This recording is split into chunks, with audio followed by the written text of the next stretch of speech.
Welcome to rSlash Topposts, where OP's little sister is a serial dog killer. Our next Reddit post is from I Play Music Badly. Am I the butthole for not letting my psychopath little sister see my dog? For context, I'm a 25-year-old woman, and I recently moved out of my parents' house. My 13-year-old sister has always stolen my parents' attention, and on numerous occasions has proven to have psychopathic behaviors. For example, she's killed numerous family pets. My dad has always wanted to punish her, but my mom defended her, saying that she didn't know any better. Now, a year ago, I got my first pet. His name was Arlo, a golden retriever rescue dog, and he lived with me while I searched for apartments. He was about 5 years old, but he was my best friend. I've never been one to have the biggest friend group, so taking Arlo out every day was what got me out of bed every morning. Hey everyone, this is rSlash from the future. After reading this paragraph, I decided to put in a time skip. So if you don't want to listen to a very tragic description of how this dog died, then click the time skip link.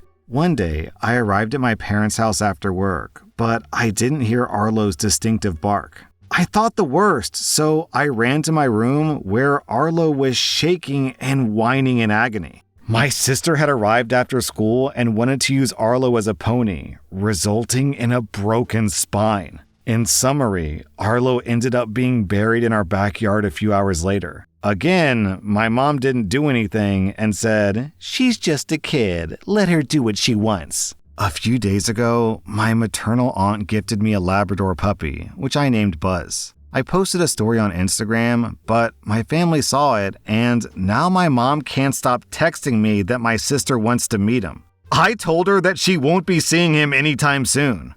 My mom didn't stop insisting, so I ended up blocking her. Yesterday, I woke up with my dog barking at my face. Turns out, my mom had taken my sister out of school so that she could meet my puppy. I didn't open the door, but a few minutes later, my sister grabbed her school lunch, banging my window, almost breaking it. I told my mom to control her daughter, but she didn't respond and only stood there watching the chaos unfold. I had to call the cops to get them away. My dog was terrified, and I was too. Am I the butthole? Clearly, this is just intentional, right? It has to be. I could forgive accidentally killing a pet once. You trip, you fall, you land on a precious household pet and it dies. It's tragic, but accidents like that do happen. But how could someone accidentally kill multiple family pets? That's not an accident.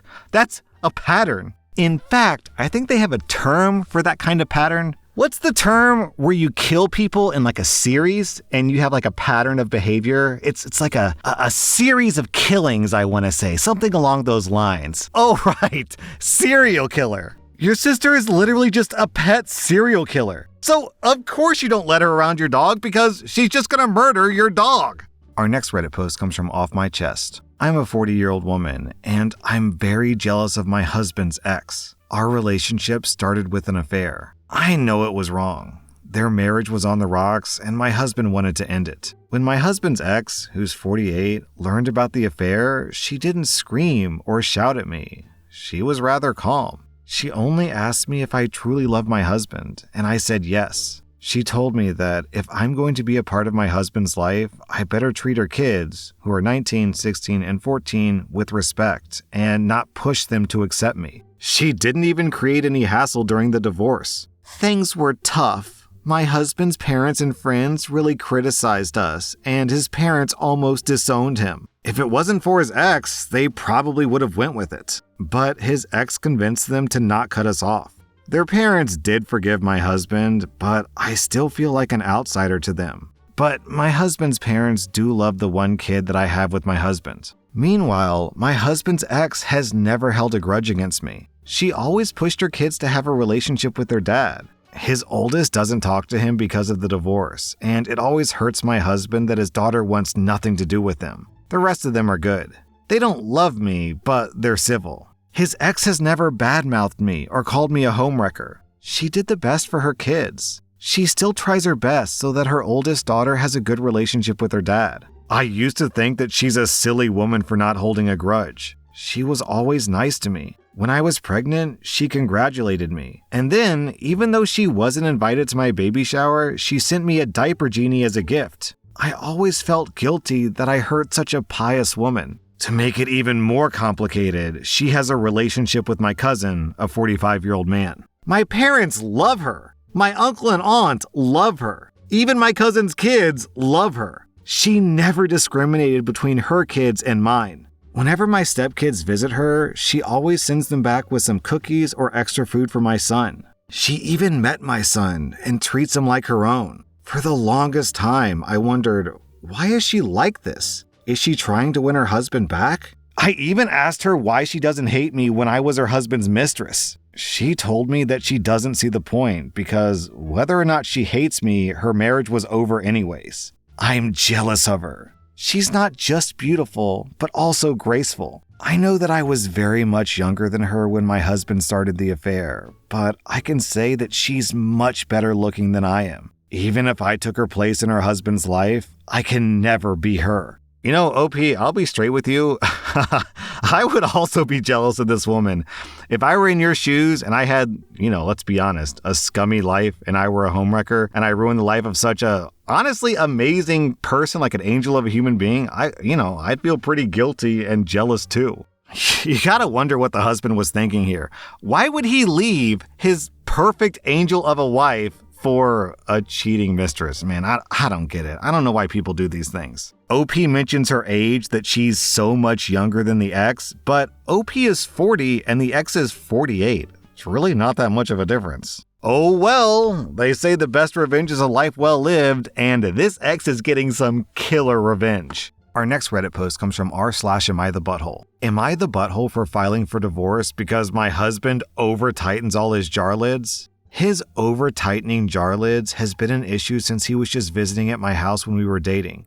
First, it started with just the things that he used. Then, over time, it became every glass jar with a metal lid. He tightened them so much that I couldn't open them without assistance. It wasn't a huge deal if he was there, but if I was alone, it was so annoying. More times than I can count, I've opened a new jar of something because I couldn't get the old jar open. It's been a recurring cycle over the past 5 months. It's just a thing that would escalate until I had a major meltdown and freaked out, screaming, frustrated, and seemingly crazy because it's just a lid. Then things would get better for a while. Then it would slowly become an issue again. Things would get worse and worse until I reached a breaking point again. Sometimes I literally feel insane for being so upset over jar lids. He initially claimed that he did it to keep food fresh. After many arguments about it and my insistence that I don't believe it keeps anything fresh, and even if it does make things last longer, I don't care if it means that I can't eat my freaking food when I want to. I'll just replace things that go bad because they're closed normally. Then his excuse was that it's just a habit. So about a month ago, my husband had a family emergency and had to travel out of state for 10 days. The first day he's gone, I discover a jar that I can't open. I was annoyed and I was going to go to the store to buy new pickles when the neighbor said hi and to let him know if I needed anything while my husband was out of town. I said, "Wait here," and then got the jar, which he opened. The next day, I saw my neighbor outside and asked him to open another jar. He offered to come over and open all of my jars. I agreed, and he came in and went to the fridge and opened up every jar except for 2, which even he couldn't get open. I thanked him profusely, and I told him that I would bake some of his favorite cookies later in the week. He laughed and said it was no big deal. And after confirming that I wouldn't be upset if the remaining 2 jars were destroyed in his attempt to open them, he took them home to his garage to open them one way or another. He said that he had heard me screaming about over-tightened jar lids a few times over the years, and he really pondered if I was crazy or if my husband was really over-tightening the jar lids. He said, "This is intentional. This is with every jar. I'm sure he doesn't regularly use hot pepper paste or mango puree or any of your other fancy cooking stuff." Then he held up the 2 jars that he couldn't open and said, "I don't know why he's doing it, but this was not an accident." After he left, I locked the door and sat on my kitchen floor and cried. Then I felt hot and lightheaded. I vomited in the trash can. My chest hurts. It crossed my mind that I might be having a heart attack. I thought about calling an ambulance, but I sat back down on the kitchen floor ready to accept death. Later, the neighbor came back with the open jar of hot fudge and apologized that he couldn't open the jar of figs. He said that he broke the jar trying to get it open. He also apologized for what he said about my husband doing it on purpose. I assured him that it was okay. I couldn't sleep that night. I tossed and turned all night. I called out of work. By 10 a.m., I realized that I couldn't stay married anymore, and I made an appointment with a lawyer for the next day. There's literally no other issues. No cheating, no abuse. We have a good love life. We both have good jobs, a nice house, no financial issues. He was absolutely blindsided when he came home and I told him I wanted a divorce. He still won't admit that he tightened the lids on purpose. He suggested we go to marriage counseling, but I refused. There's no point. I just literally can't get past these damned jar lids. I still feel a little bit crazy about that. I have no idea why he would tighten every jar lid so tightly that I couldn't open it. He gave me no reason. He still won't even admit that he did it on purpose. But the hot pepper paste is back in the fridge. I use it when I make Indian food. It's behind other things. He's never used it. The pepper paste couldn't have been an accident. It just couldn't. Maybe the mango puree makes sense if you put it on his toast or his oatmeal, but the pepper paste couldn't have been an accident. That's what my life comes down to. I'm getting a divorce because the lid to my hot pepper paste was over tight. If it had been every jar except that one, I could try. I could have a sliver of doubt. I could do something else, but I just can't get past that hot pepper paste. Most of our friends and families either think that I'm crazy or a butthole. What do you think? And the top comment of this thread is, plot twist, the neighbor's been sneaking in to tighten the lids in a plot to break them up. All right, I'm kind of racking my brains here as to why this guy would do it. I have 3 possible solutions. One is just some kind of brain disorder. He's like OCD and he just has to over-tighten, he can't help himself. 2 is he just wants to control her and make her dependent on him because, hey, if my wife needs a big, strong man to open jars and I'm a big, strong man, then she needs me. And the 3rd is maybe to control her eating as a way to make her, lose weight. But that feels like a pretty weak reason to me. I think it's the 2nd. I think he's just trying to stay useful and needed in the family. To be super clear, I'm not defending this guy. I'm just trying to make sense of his frankly bizarre behavior. Our next Reddit post comes from rSlash. My girlfriend's life is about to change significantly. Imagine, if you will, that your boyfriend and parents have been financially supporting you for the last 2 years of your life. While you're at school, the love of your life is out working 50-hour weeks. While you're doing shots with friends instead of studying, your 63-year-old parents both work second jobs to pay for your apartment. While you're out doing Molly and spending the money your parents gave you for books on concert tickets for you and the guy who's just your friend, your dad nearly has a stroke from the stress. And while you're out trash-talking your boyfriend because he has the nerve to cry in front of you, your boyfriend is mourning the loss of his brother. If this sounds like you, well, congratulations. Your life is about to change drastically. Let me inform you of what will happen today. At noon, when you decide to roll out of bed, I'll be long gone. In fact, you'll never be seeing me again. You may be confused.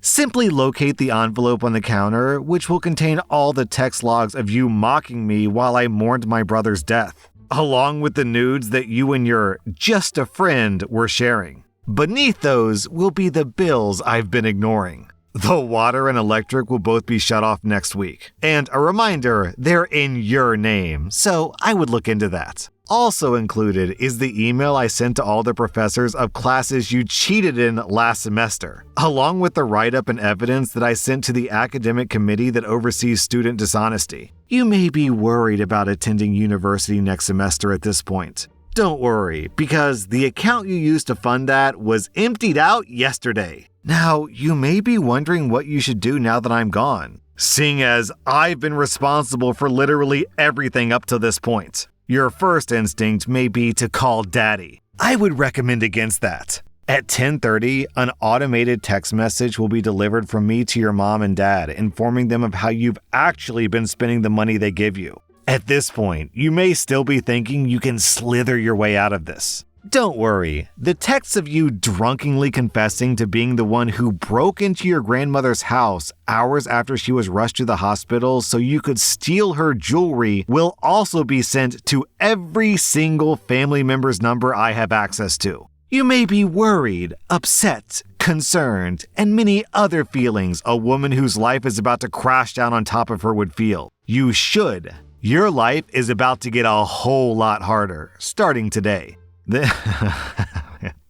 Down in the comments, people are begging for an update, and OP replies, "In about 4 hours, the text messages will get sent out to her parents and to her entire family. I don't know when she'll roll out of bed. I made sure to mute her phone before I took my exit, so we'll see when she gets the news." That was r/Topposts from Reddit, and if you like this content, check out my podcast where I publish the exact same episodes. Also, hit that subscribe button because I put out new Reddit videos every single day.